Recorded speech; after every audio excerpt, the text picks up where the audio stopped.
दिवाकर नमस्तुभ्यं प्रभाकर नमोऽस्तु ते।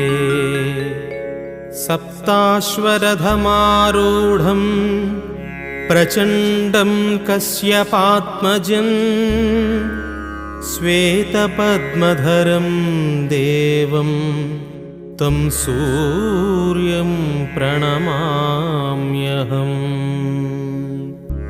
लोहितं रथमारूढं सर्वलोकपितामहं महापापहरं देवं तं सूर्यं प्रणमाम्यहम्।